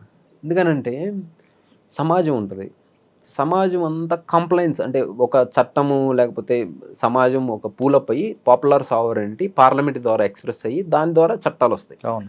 సో ఈ చట్టాలు అనేటువంటి వాడిని అందరూ ఫాలో అయితే ఓకే, వెల్ అండ్ గుడ్, కానీ డీవియంట్ బిహేవియర్ ఉంటుంది. ఎక్కువ మంది ఈ డీవియంట్ బిహేవియర్ గురించి మాట్లాడటానికి ఇష్టపడరు, ఇటు ఎందుకురా వాడు పెరద్ర పుట్టరా వాడిని వదిలేసేయని అంటారు. సో అంటే వాడిని పట్టించుకోవడానికి ఇష్టపడరు. సో అట్లా సమాజంలో ఉన్నటువంటి డీవియంట్ బిహేవియర్ దాని క్రైమ్ రూపంలో ఎక్స్ప్రెస్ అవుతూ ఉంటుంది. సో ఈ క్రైమ్ని చర్చించటం, దాని సున్నితమైనటువంటి అంశంగా మీరు దాన్ని తీసుకొచ్చి ప్రజలకి దాన్ని విభిన్న దృక్పథంలోంచి మీ దృక్పథం ఒకటి, ప్రజలది ఒక దృక్పథం ఉంటుంది, ఆఫీసర్స్ది ఒక దృక్పథం ఉంటుంది. ఈ మూడింటిని జోడించి ఒక చోట ప్రజెంట్ చేయటం అనేటువంటిది that is a beautiful job sir అది యాక్చువల్గా. దానివల్ల ఏమవుతుందంటే నేరాలు యొక్క సరళి అంటే ట్రెండ్ ఎలా ఉంది, ఆఫీసర్స్ ఆ నేరం పట్ల ఎటువంటి దృక్పథాన్ని కలిగి ఉన్నారు, అదేవిధంగా చట్టంలో ఉన్నటువంటి లోపాలు కావచ్చు ఒకటి. రెండోది నేరం చేసిన వ్యక్తి యొక్క స్వతహాగా చేసేటువంటి మోటివ్ ఏదైతే ఉంటుందో దానికంటే కూడా ఎక్స్టర్నల్ ఫ్యాక్టర్స్కి ఎక్కువ ఇన్ఫ్లుయెన్స్ అవుతాయి. సో ఇవి ఎట్లా ఇన్ఫ్లుయెన్స్ చేస్తాయి వ్యక్తిత్వాన్ని. సో దానివల్ల ఆ వ్యక్తి యొక్క జీవితం, ఆ వ్యక్తి యొక్క కుటుంబం, ఆ వ్యక్తి యొక్క గౌరవం అనేటువంటి ఎట్లా ఇంపాక్ట్, ఇన్ని అంశాలు మీ క్రైమ్ డైరీ ఇంటర్వ్యూస్ ద్వారా తెలుసుకోవచ్చు sir. Okay, so that is a very beautiful thing. That is why మీకు ఇంటర్వ్యూ స్టార్టింగ్ ముందే మీరు రికార్డ్ చేయడానికి ముందు కూడా I'm feeling very happy to meet you sir అని చెప్పింది. సార్ ఒకసారి మనం వెనక్కి వెళ్దాం. ఇప్పుడు మీకు 780 ర్యాంక్ వచ్చింది, మరొకసారి ఇంకొకసారి అటెంప్ట్ చేయాలి ఎందుకు అనుకుంటున్నారండి? దానికి ఉన్నాయి సార్ రీజను. మీరు నాకు కూడా అడిగారు పోలీసు మీరు ఐపీఎస్ అయితే ఇంకా బాగుంటుంది అని. అంటే ఇంకో చెప్పండి, మీరు ఇప్పుడు ఒకవేళ ఇంటర్వ్యూలో సెలెక్ట్ అయిన తర్వాత ఆప్షన్లో మీకు ఐఏఎస్ ఐపీఎస్ వచ్చింది అనుకోండి, దేనికి మీరు ప్రయారిటీ ఇస్తారు? సార్ నేను ఐఏఎస్కే ప్రిఫరెన్స్ ఇస్తాను సార్. Okay, why? బికాజ్ నాకు ఈ సమాజంలో ఇప్పుడు నాలాగా ఉన్న పిల్లలు ఉన్నారు, వాళ్ళకి ఇప్పుడు నాకన్నా సపోర్ట్ సిస్టమ్ ఉంది, ప్లస్ అది నా ఎబిలిటీస్ ప్లస్ నాకున్న బ్యాక్గ్రౌండ్ కావచ్చు, నా సోషల్ కన్స్ట్రక్ట్ కావచ్చు. సో వీటన్నిటి ద్వారా నాకు సపోర్ట్ సిస్టమ్ అనేది మొబిలైజేషన్ అయ్యింది. కానీ అది లేని వాళ్ళ పరిస్థితి అండి. సో అటువంటి వాళ్ళకి కూడా నా వంతు కృషి చేయాలి, వాళ్ళకి హెల్ప్ చేయాలి, రిసోర్సెస్ని. కానీ నా వ్యక్తిగత హోదాలో నేను అన్ని వేల కోట్లు లేకపోతే మానిటరీ రిసోర్సెస్ నేను పర్సనల్గా నా దగ్గర లేవు. సో నేనేం చేయాలను, ఒక డెసిషన్ మేకింగ్ పొజిషన్లో ఉన్నాను అనుకో, గవర్నమెంట్ రిసోర్సెస్నే నీడీ పీపుల్కి అందించగలుగుతాం ఒకటి. రెండోది ఏంటంటే నేను బలంగా చాలా దృఢంగా ఐఏఎస్ అవ్వాలి ఎందుకు అనుకుంటున్నానంటే, మనకి 108 సర్వీస్ ఉంది సార్. మనకి ఎక్కడన్నా యాక్సిడెంట్ అయితే వచ్చి అయ్యో కుర్రోమర్రో అనుకుని కాల్ చేస్తే వచ్చి తీసుకెళ్ళి హాస్పిటల్లో చేసి అంత ఆపరేషన్ చేస్తారు. ఏదైనా ఇబ్బంది అయితే ఫ్యామిలీ వాళ్ళు ఇల్లు అయితే హాస్పిటల్లోనే ఇన్పేషెంట్ వాడు. కానీ జంతువులకు అలా లేదు కదా సార్. జంతువులు మీరు హైవే మీద మీరు ట్రావెల్ చేసి ఉంటారు, కొన్నిసార్లు జంతువులు కొట్టి ఉంటాయి.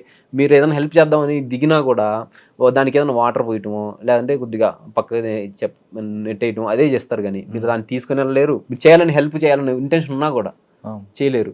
సో మేము మూగజీవులు ఎంత బాధపడతాయి సార్, ఎంత బాధపడతాయి. సో వాటి యొక్క వేదనని మనం అర్థం చేసుకోలేము.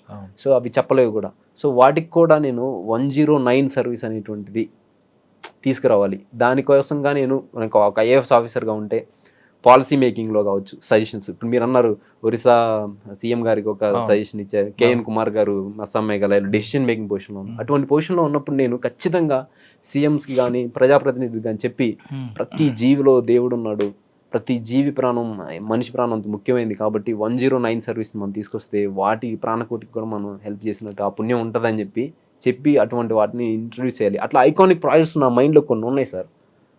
ఆ ప్రాజెక్ట్స్ కొన్ని ఉన్నాయి మైండ్లో. అంటే మీ ప్రాజెక్ట్స్ ఉన్నాయి, మీరంతా కూడా పేద ప్రజల కోసం, మూగజీవుల కోసం మంచి ఆలోచన ఉన్నారు. కానీ మీరు చేసిన పాలసీని ఇంప్లిమెంట్ అవ్వాలంటే అక్కడ పొలిటీషియన్ సపోర్ట్ ఉండాలి. ఎస్, పార్లమెంట్ అవ్వచ్చు, అసెంబ్లీ అవ్వచ్చు. అక్కడికి వచ్చేసరికి మీ పాలసీకి ఎగ్నిస్ట్గా ఎక్కువ మంది ఉంటారు. వాళ్ళకి మైలేజ్, పొలిటికల్ మైలేజ్ వచ్చిన పాలసీకే ప్రయారిటీ ఇస్తారు తప్ప మీరు మూగజీవులకి చేస్తామన్నా లేదా ఇంకోటి చేస్తామన్నా మైలేజ్ రాని ప్లాన్స్కి వాళ్ళు సపోర్ట్ చేయరు జనరల్గా. Correct right. అటువంటిప్పుడు మీ దేశం వల్ల మారుతుంది, చట్ నేను అనుకుని సాధించలేదు అని మరొకసారి రిజైన్ చేస్తారా? ఏమో సార్, అటువంటి రిజైన్ చేసి ఇప్పుడు అన్నమలై గారు ఉన్నారు తమిళనాడులో, ఆయన కెరీర్ని స్టార్ట్ చేసుకున్నప్పుడు ఒక ఐపీఎస్ ఆఫీసర్గా చేయాలనుకున్నారు. సో అటువంటి డెసిషన్ మేకింగ్ ఈ దేశానికి బలం ఏంటంటే యువత డెమోగ్రఫిక్ డివిడెండ్ స్టేజ్లో ఉంది. ఒకప్పుడు సారా ప్యాకెట్లు, పులిహోర ప్యాకెట్లు ఇస్తే వేసే ఓట్లు. ఈరోజు యువత సోషల్ మీడియా చేతిలో పట్టుకున్నారు. They are well aware of it. కొంతమంది ఉన్నారు పొలిటికల్ అలైన్మెంట్స్ ఉన్న వాళ్ళు ఏంటంటే మంచిని కోరుకుంటున్నారు సార్. నేను చూస్తున్నా, మీరు యూట్యూబ్ కామెంట్స్ కావచ్చు, ఎవరైనా ఎడ్యుకేటెడ్ వాళ్ళతో చేసినప్పుడు నాలెడ్జ్ నాలెడ్జ్ అందించడానికి విద్య, వైద్యం, న్యాయం, సామాజిక న్యాయం ఇటువంటి వాటిని అందించే వాళ్ళకి, మంచి సుపరిపాలన చేసే వాళ్ళకి, ఓట్ బ్యాంక్ పాలిటిక్స్ చేయకుండా చేసే వాళ్ళకి, ఇటువంటి వాటికి చేసేదానికి వాళ్ళని ఇస్తున్నారు సార్. భవిష్యత్తులో నేను ఈ పొలిటికల్ కన్సెన్సస్ని కూడా ఇటువంటి ప్రజామోద్యం ఉన్నటువంటి ప్రాజెక్టులకి తీసుకురావడానికి పార్టీలని కన్విన్స్ చేయగలను. అంటే పార్టీలో ఇన్ఫ్లుయెన్షియల్ వ్యక్తుల్ని నేను కన్విన్స్, ఇప్పుడు లైక్ జయప్రకాష్ నారాయణ గారు ఉన్నారు, ఆయన తీసుకొచ్చారు 91st అమెండ్మెంట్ ఏదో తీసుకొచ్చారు. సో ఇట్లా కొన్ని civil society members, X bureaucrats చేయగలుగుతున్నారు. సో మనం సాధారణంగా బ్యూరోక్రాట్స్ అందరికీ పొలిటీషియన్ ఫెయిల్ అవుతుంటారు కదా. ఎస్ సార్, అది ఒక ఇండియన్ డెమోక్రసీలో ఉన్న it is an irony sir, అది ఒక అనామలీగా చెప్పొచ్చు. ఎందుకంటే బ్యూరోక్రాట్స్ ఎందుకని ఫెయిల్ అవుతారంటే నా అభిప్రాయం ప్రకారం ఇండియన్ సొసైటీ అనేటువంటిది ఒక మల్టిపుల్ డైవర్సిటీ ఉన్నటువంటి సొసైటీ. ఇంకోటి ఏంటంటే మనం we're moved by emotions sir. People they are moved by emotions rather than cognition. ఆలోచన కంటే కూడా ఎమోషన్, హృదయానికి ఎక్కువ ప్రాధాన్యత ఇస్తారు. సో పొలిటీషియన్స్ ఏం చేస్తారంటే ప్రజల హృదయాల్ని, పాలిటిక్స్ అన్నది ఎమోషనల్, ఇమేజ్, ప్లానింగ్ ఉంటాయి, దాన్ని డ్రివెన్ చేస్తారు. కానీ మనకి ఇప్పుడు జయప్రకాష్ నారాయణ అంటారు, ఆయన లేకపోతే జేడి లక్ష్మీనారాయణ గారు ఉన్నారు, వీళ్ళు ఏం చేస్తారంటే సమాజము, తర్వాత అకౌంటబిలిటీ, పారదర్శకత, జవాబుదారీతనము, నిధులు దుర్వినియోగం అవ్వకూడదు, ప్రజా ప్రయోజనాలకి ఉండాలి, తర్వాత క్యాపిటల్ ఇన్వెస్ట్మెంట్ ఉండాలి, తర్వాత వెల్ఫేర్ మెకానిజమ్స్ మిస్యూజ్ అవ్వకూడదు, ఇంక్లూజన్ ఎక్స్క్లూజన్ ఎర్రర్స్ ఉండకూడదు, ఇవన్నీ చెప్తే ఎవరికి అర్థం కాదు. అదే నువ్వు రాగానే తర్వాత నువ్వు వాళ్ళని ఎమోషన్స్ని రెచ్చగొట్టే విధంగా, లేకుంటే somehow పీపుల్ని మానసికంగా గెలుచుకునే సంవత్సరాల తర్వాత అది చూపిస్తా అంటే చేసే విధంగా చేయొచ్చు. కానీ ఐ బిలీవ్ ఈస్ ఫ్యూచర్లో the society is getting transformed in a rapid manner. 4th industrial revolution, robotics, cybernetics and the brain chips, ఇటువంటి అన్నీ వచ్చినప్పుడు పీపుల్ యొక్క కాగ్నిషన్కి ఇంపార్టెంట్ పెరుగుతుంది సార్. ఇప్పుడు మనకి ఫుడ్, బెడ్ వీటి వరకు ప్రాధాన్యత, తర్వాత మారింది సిచ్యువేషన్, విద్యా వైద్యానికి మనుషుల ఆయుర ప్రమాణం పెరిగింది. సో భవిష్యత్తులో ఏంటంటే మనిషి కాగ్నిషన్కి ఇప్పుడు artificial intelligence, what is artificial intelligence sir? Cognition. So ఆలోచన శక్తిని చేసుకోవడం, దాన్ని క్రియేటివిటీ, అదే సొంతగా సృష్టించి సృజనాత్మకతను చేయటం అనేటువంటిది. సో ఈ ఆలోచన శక్తికి ప్రాధాన్యత పెరుగుతుంది. సో భవిష్యత్తులో కూడా ఈ ఆలోచన శక్తికి ప్రాధాన్యత అనేటువంటిది పెరుగుతుంది. మీరు ఆలోచన మంచిదే, కానీ యూనిఫామ్ సర్వీస్కి ఎక్కువ ప్రయారిటీ ఉంటుంది కదా, జనంలో కూడా ఎక్కువగా లైక్ చేస్తారు కదా. ఒక ఐపీఎస్ ఆఫీసర్ వేరు, ఐఏఎస్ ఆఫీసర్ చూస్తే ఐఏఎస్ ఆఫీసర్కి ఎక్కువ పవర్ ఉంటుంది, ఫస్ట్ క్లాస్ మెజిస్ట్రేట్ అని తెలుసు. కానీ జనంకి వచ్చేసరికి యూనిఫామ్ సర్వీస్లో ఒక ఐఏపీఎస్ జరుగున్న క్రేజ్ అనేది వేరేగా ఉంటుంది. Yes sir, I agree with your point of view sir. Uniform సర్వీస్కి ఉన్నటువంటి క్రేజ్ ఎందుకనంటే that is police is the direct manifestation of power sir, direct manifestation of power. ఇక్కడ ఐఏఎస్ దగ్గర కూడా, డిస్ట్రిక్ట్ మ్యాజిస్ట్రేట్ దగ్గర కూడా పవర్ ఉంటుంది, కానీ ఆయన డైరెక్ట్ మేనిఫెస్టేషన్ చేయరు, ప్రజలని డైరెక్ట్ ఇంపాక్ట్ చేయరు, ఆయన ఇండైరెక్ట్ గా ఇంపాక్ట్ చేస్తుంటారు. ఇప్పుడు మనకు రేషన్ ఉంటుంది, పేదవాడు రోజు అన్నం తింటాడు, అది మన కలెక్టర్ గారి ద్వారా అది ఆ ప్రోగ్రామ్ అమలవుతుందని తెలియదు పేదవాళ్ళకి, మెజారిటీ పేదవాళ్ళకి. కానీ ఒక వ్యక్తి ఒక కుటుంబాన్ని లేదా కొట్టారనుకోండి, ఇప్పుడు పోలీసు వాళ్ళ దగ్గరికి వెళ్తే వాళ్ళు వచ్చి ఈ ప్రాబ్లమ్ సాల్వ్ చేస్తారని ప్రజలకి, పీపుల్కి తెలుస్తుంది. దట్ డైరెక్ట్ మేనిఫెస్టేషన్ అనేటువంటి కాంటాక్ట్ ఉండటం వల్ల ఆ ఇమేజ్ అనేటువంటిది పెరుగుతుంది సార్. సో ఐ బిలీవ్ ఫ్యూచర్లో కూడా పీపుల్ కాగ్నిషన్, చెప్పాను కదా, కాగ్నిషన్ ఇంపార్టెన్స్ పెరిగినప్పుడు, ఇటువంటి ప్రజల ఆలోచన శక్తి పెరిగినప్పుడు, ఓకేనా, అది అన్నారంటే ఒక ఆమె అంటారు, పొలిటికల్ థింకర్, ఆమె అంటారు ప్రజల ఆలోచన శక్తి పెరగాలి, వాళ్ళు సివిక్ రిపబ్లికనిజంలోకి రావాలి, వాళ్ళు పాలిటిక్స్లో ఆలోచన చేయాలి, పాలిటిక్స్లో కూడా వివేచన చేయాలంటారు. సో అది పెరిగినప్పుడు ఖచ్చితంగా బ్యూరోక్రసీ. ఇప్పుడు మీరు 780లో ఐపీఎస్ తీసుకుంటారా? 780లో ఐపీఎస్ వస్తే ఖచ్చితంగా ఐపీఎస్ తీసుకుంటాను సార్. బట్ నేను మళ్ళీ బెటర్ అటెంప్ట్, నాకు ఇంకా అటెంప్ట్స్ ఉన్నాయి, నేను ఖచ్చితంగా మళ్ళీ. ఒకవేళ ఐపీఎస్ తీసుకున్నారనుకోండి, మీకు ఏపీ క్యాడర్ వచ్చింది అనుకుందాం, ఓకే, ఏపీ క్యాడర్లో మరి మీకు అవమానపరిచిన ఆఫీసర్ ఎదురయ్యారనుకోండి, అప్పుడు ఏం చేస్తారండి? నన్ను అవమానించినటువంటి ఆఫీసర్ ఎదురైన సందర్భంలో మామూలుగా చాలా కామన్గా వచ్చేటువంటి ఆలోచన, మీరు ఏం టెన్షన్ అడిగారు నాకు తెలుసు, ప్రతీకారమా లేకపోతే ఆ రివెంజ్ ఉంటుందా అన్నటువంటిది. సో నా ఉద్దేశం ఏంటంటే సార్, రివెంజ్, నా ఉద్దేశం అది కాదు, ప్రతీకారం తీర్చుకుంటారని కాదు, ఆ వ్యక్తి మీకు ఒక విధంగా హెల్ప్ చేశాడని నేను అంట. అంటే మీరు ఆ రోజు అవమానపరిచారు, దానికి ఎవరు కాదనరు, కానీ అవమానపరచడం పీక్ స్టేజ్కి వచ్చింది కాబట్టి మీలో ఒక కసి బయలుదేరింది. ఆ కసి వల్ల మీరు ఆ రేంజ్లో ఖచ్చితంగా వెళ్ళాలని వచ్చారు. ఒకవేళ ఆ సంఘటన జరగలేదు అనుకుంటే మీరు రొటీన్గానే ఎఫర్ట్స్ పెడతా ఉండేది. అది వెళ్తుంటారు, కానిస్టేబుల్ నుంచి లేదు మహా అయితే ఎస్ఏ అవుతారు, లేదంటే గ్రూప్ 1 రాస్తారు. అయితే ఆ విధంగా భావిస్తారా? లేదు ఆయనకు ఒకసారి నేను చూడాలి అంటారా? నేనేమంటానంటే హెల్ప్ చేయాలన్నప్పుడు మనం యాక్షను దాని అనుకున్నటువంటి ఇంటెన్షన్ రెండింటిని చూడాలి. యాక్షన్ ఇంటెన్షన్ రెండు హెల్ప్ చేయాలనేటువంటి ఇంటెన్షన్తో ఉన్నాయనుకోండి, సో అప్పుడు అది హెల్ప్ అవుతుంది. అట్లా కాకుండా ఇంటెన్షన్ వేరే, యాక్షన్ యొక్క రిజల్ట్స్ వేరే. ఇప్పుడు ఆయన చేసిన యాక్షన్ వల్ల నేను సివిల్ సర్వీస్కి వచ్చాను, బట్ ఆయన ఇంటెన్షన్ ఏంటంటే ఆ రోజు నన్ను హర్ట్ చేయటము, నన్ను డెరోగేటరీగా చేయటం అనేటువంటి నా ఆత్మస్థైర్యం దెబ్బ. సో ఇక్కడ ఈ సింక్రనైజేషన్ లేదు కాబట్టి it was an accident. Are you getting my point? It was an accident. The accident that has turned my thought process and my course of action in my career. Correct. So ఆ accident. So ఇప్పుడు మీరు ఎప్పుడైనా మీకు ఒక చోట ఒక స్పాట్లో accident అయింది అనుకోండి, ఆ స్పాట్ కింద జాగ్రత్తగా ఉంటారా? మైండ్ఫుల్గా ఆలోచన చేస్తారా? ఓకే ఇది ఒక చేదు అనుభవం అనుకుంటారా లేదా? సో నేను కూడా అలాగే ఇది ఒక చేదు అనుభవం అనుకుంటాను. అదేవిధంగా ఆ ఆఫీసర్ మీద నాకు ఎటువంటి రివెంజ్ కానీ ఉండదు. ఎందుకంటే నేను చెప్పాను కదా, I believe in the philosophy of కర్మ. రివెంజ్ చేసుకుంటే మీ హోదాను తగ్గించినట్లు అవుతారు. అది చెప్తున్నాను కదా, గాంధీజీ గారు ఏమంటారు, బలహీనులే రివెంజ్ తీర్చుకోవాలంటారు, బలవంతులు క్షమించి వదిలేస్తారు అనేటువంటి. విజ్ఞతకు వదిలేస్తే ఒకటి. రెండోది ఏంటంటే విజ్ఞత కూడా కాదు సార్, విజ్ఞతకు వదలను నేను, కర్మ సిద్ధాంతానికి వదిలేస్తాను. మనం చేసిన కర్మ సిద్ధాంతాన్ని మీరు గతంలో చేస్తుంటారు, మీకు ఎవరికి అవమానపరుచుంటారో అది మీకు ప్రతిఫలం అందిపోయింది అనుకుందాం. Okay right. ఒకవేళ మీరు ఐపీఎస్ ఆఫీసర్ అయ్యారు, కానిస్టేబుల్ నుండి మీరు చూశారు, కానిస్టేబుల్కి అరే తురే అని పిలవడం, పేర్లు పెట్టి పిలవకుండా నెంబర్ పెట్టి పిలవడం, అంటే కానిస్టేబుల్ అంటే వాళ్ళ దృష్టిలో ఒక చిన్న స్థాయి, ఒక ఆఫ్టర్ ఆల్ కానిస్టేబుల్ అని మీకు ఒక ఆయన అన్నారు అంటున్నారు కదా, అటువంటి వర్డ్స్ మాట్లాడతారా? లేదు ఆ కష్టం నష్టం ఆ గౌరవం వాళ్ళకున్న మానసిక శోభ, వాళ్ళకు ఒక ఆత్మగౌరవం ఉంటుందని గుర్తించి వాళ్ళు కూడా, అంటే ర్యాంక్ అనేది డిఫరెంట్, లెవెల్ అనేది ఒక వేరేగా ఉంటుంది, కానీ వాళ్ళు కూడా సమానంగా గుర్తిస్తారు మీరు? సార్ యాక్చువల్గా ఇప్పుడు పోలీసింగ్ విధానం అనేటువంటిది చేంజ్ అవుతూ ఉంది. మనం ఇంకా బ్రిటిషర్స్ ఆ లెగసీ ఆ మూలాలు కొన్ని అనేటువంటివి ఉన్నాయి. పోలీసింగ్ అనేటువంటిది 90% 85% లోయర్ ర్యాంక్ పీపుల్తోనే అది మీరు అన్నట్టు police constable basic pillar. So వాళ్ళని మనం ఇంకా ఉత్సాహపరిచి వాళ్ళ దగ్గర ఉన్నటువంటి టాలెంట్స్ని బయటికి తీసి చేయాలంటే, ఇప్పుడు ఒక కన్స్ట్రైన్డ్ సిచ్యువేషన్లో ఒక ఫ్లవర్ బ్లూమ్ అవ్వదు. అదే ఒక స్వేచ్ఛాపరమైన వాతావరణంలో వాళ్ళకు ఉన్నటువంటి ఎబిలిటీస్ని రియలైజ్ అవ్వాలంటే ఫ్లవర్ అనేది బ్లూమ్ అవుతుంది. అట్లా ఇప్పుడు ఏముందంటే నా అబ్జర్వేషన్లో ఈ ఆఫీసర్ హైయర్ ఆఫీషియల్స్, మీకు ఇంకొక విషయం, డైరెక్ట్ ఐపీఎస్ రిక్రూట్స్ ఉన్నారా అయిన వాళ్ళు.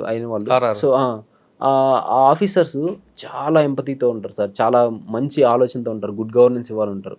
కానీ ఈ లోయర్ లెవెల్ పీపుల్ ఉంటారు, వాళ్ళు కూడా వీళ్ళు చెప్పింది చేయడానికి రెడీగా ఉంటారు. కానీ ఈ మధ్యలో ఉంటారు చూసారు, ఎస్ఐ, సబ్ ఇన్స్పెక్టర్, డిఎస్పీ, ఈ ర్యాంక్లో అంటే ప్రమోటీస్ వీళ్ళు ఉన్నటువంటి వాళ్ళు, ఇక్కడ ప్రాబ్లం వస్తుంది సార్.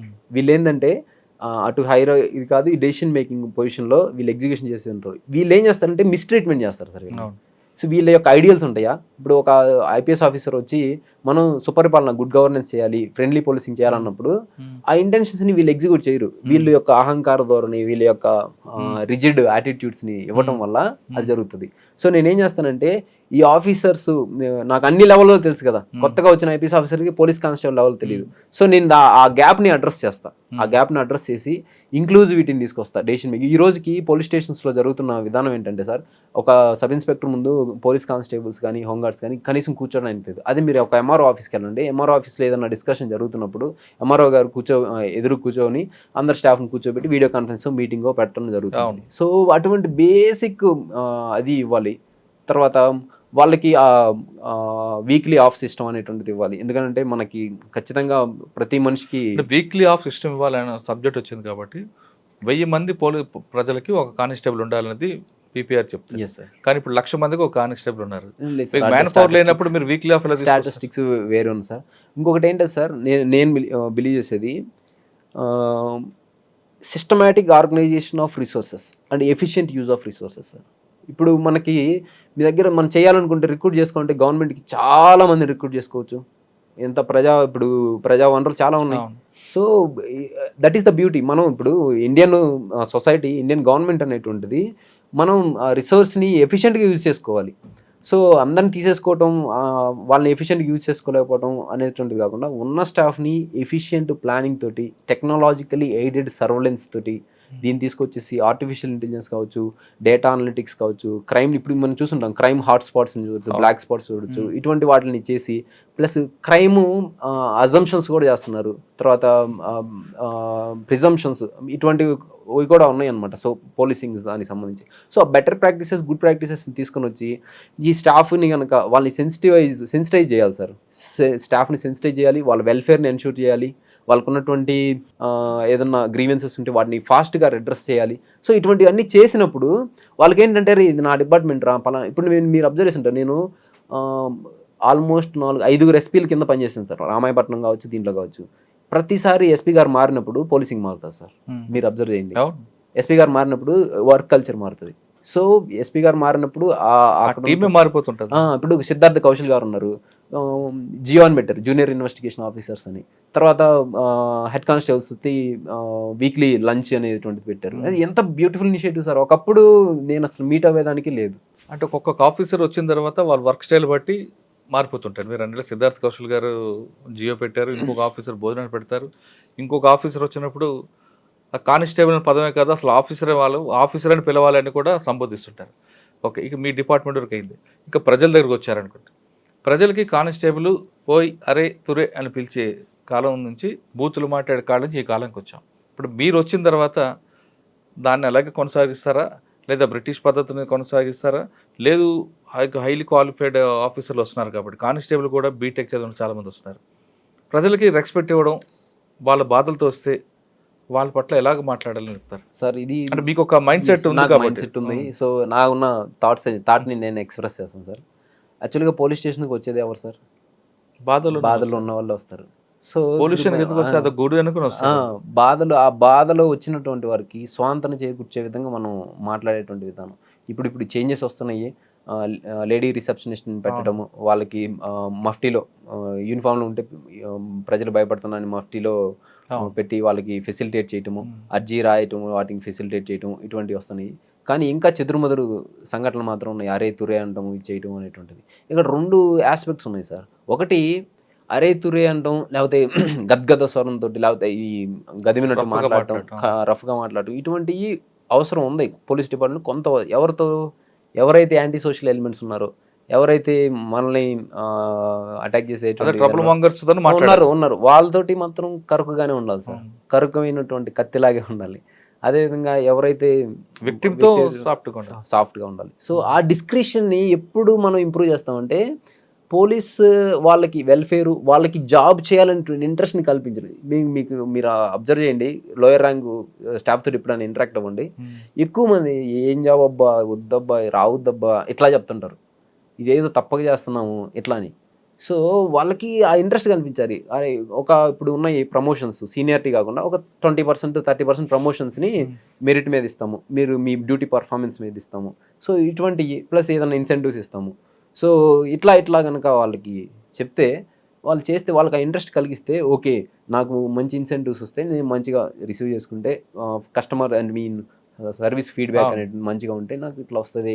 సో ఇటువంటి వాటన్నిటికీ చేసినట్లయితే ఆర్గనైజ్డ్గా efficient use of resources with technological aided policing అనమాట చేస్తే, ఒక మంచి ప్రజలకి పోలీస్ అంటే మంచి అభిప్రాయం వస్తుంది, పోలీసులో లోయర్ ర్యాంక్ పీపుల్కి పోలీసింగ్ మీద ఇంట్రెస్ట్ వస్తుంది. సో దాని తర్వాత హైయర్ అఫీషియల్స్ వాళ్ళ యొక్క మంచి ఆదర్శవంతమైనటువంటి ఆలోచనల్ని అమలు చేయడం జరుగుతుంది. సో ఇవన్నీ ఒక సింక్రనైజేషన్ జరిగినప్పుడు ఖచ్చితంగా మనం మంచి పోలీసింగ్ని, అంటే మీ డిపార్ట్మెంట్ కాకుండా పబ్లిక్ ఎలాగా సర్వీస్ చేయాలని కూడా మైండ్లో ఒకటి ఫ్రేమ్ ఉంది సార్. ఓకే, ఫైనల్గా చెప్పండి. చాలామంది ఇప్పుడు మీలాంటి సంఘటనలు జరిగినప్పుడు ఈ డిపార్ట్మెంట్ నాకు వద్దు అని ఎస్కేప్ ఉంటారు. ఒకసారి 2 సార్లు రాలేదు, మరి రాదు సివిల్స్ అనుకొని పారిపోయే వాళ్ళు కనిపిస్తుంటారు. అటువంటి యాటిట్యూడ్ ఉన్న వాళ్ళకి, లేదు సివిల్ సాధించాలి ఖచ్చితంగా కేంద్ర స్థాయి నుంచి వచ్చాం, కాన్వెంట్లో చదువుకోలేదు అనే వాళ్ళకి మీరు చెప్పే మెసేజ్ సార్? నేను చెప్పే మెసేజ్ ఏంటంటే, ఏదైనా ఒక లక్ష్యం కానీ ఒక పని కానీ చేసినప్పుడు మనసా వాచ కర్మ అంటారు కదా. సో అంతటి కమిట్మెంట్ మీరు మెయింటైన్ చేయాలి ఒకటి. రెండోది ఏంటంటే, కష్టాలు ఇవన్నీ అనేటువంటిది, కష్టాలని కాళ్ళ కింద తొక్కి విజయం అనే జెండాని పైకెత్తి చూసేయి, కష్టం అనేటువంటి కత్తిని దూసేయి, అపజయాలనేటువంటి వాటిని అడ్డగించి నరికేయి, సో కీర్తిని విజయాన్ని నువ్వు సాధించేసేయి అనేటువంటి ఇట్లాంటి ఏవైతే ఉంటాయో, సో మనం అంతటి మనసావాచ కర్మణ డెడికేషన్ ఉండాలి, ఒక దృఢమైన సంకల్పం ఉండాలి సార్. మీరు అన్నారు ఎందుకు ఆస్తికుడు హనుమంతుడిగా మారానంటే, మీరు సుందరాకాండ పారాయణం కనుక చదవటం కనుక చేస్తే దాని హనుమంతుడిని టెస్ట్ చేయడానికో లేకపోతే చేయడానికో రకరకాల ఫోర్సెస్ డీవియేషన్ చేస్తుంటాయి. అసలు ఆయన ఒక్కచోట కూడా రెస్ట్ తీసుకోడు, ఒక అచంచలమైనటువంటి దృఢ సంకల్పంతో దృఢ నిశ్చయంతో ముందుకెళ్తూ చేస్తూ ఉంటాడు.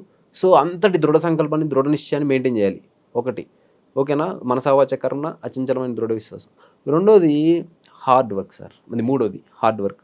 హార్డ్ వర్క్ మించినటువంటి రామబాణం ఏది లేదు ఈ ప్రపంచంలో. నువ్వు హార్డ్ వర్క్ అంటే ఎవడైనా ఫెయిల్ అవుతాడు కానీ హార్డ్ వర్క్ చేసేవాడు ఫెయిల్ అవ్వడు అన్నట్టు. సో ఈ హార్డ్ వర్క్ చేయడానికి మనం ఎల్లవెల్ల సంసిద్ధంగా ఉండాలి సార్. ఈ 3 ఆస్పెక్ట్ని కనుక మనం సింక్రనైజ్ చేసి, వివేకానందుడు అంటారు కదా, లేండి మేల్కోండి మీరు సాధించే వరకు ఆగకండి అని.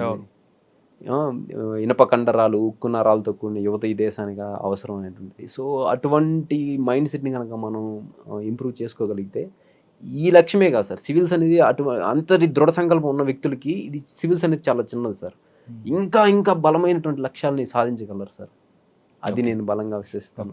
సో కృషి ఉంటే మనుషులు ఋషులు అవుతారు అనేది ఒక గీతం.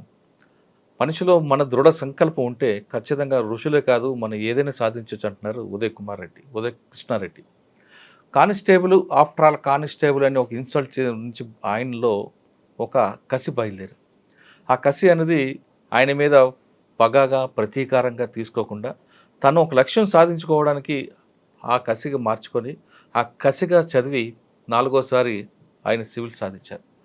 ఇప్పుడు ఆయన 780 ర్యాంక్ వచ్చి తర్వాత ఆయన అనుకున్న లక్ష్యానికి మరొకసారి కూడా రెడీ అవ్వడానికి ఉన్నారంటే, మనలో ఉన్న కసి దృఢ సంకల్పం అనేది గట్టిగా ఉంటే ఎక్కడికైనా తీసుకెళ్తుంది అనే బెస్ట్ ఎగ్జాంపుల్ ఉదయ్ కృష్ణారెడ్డి గారు.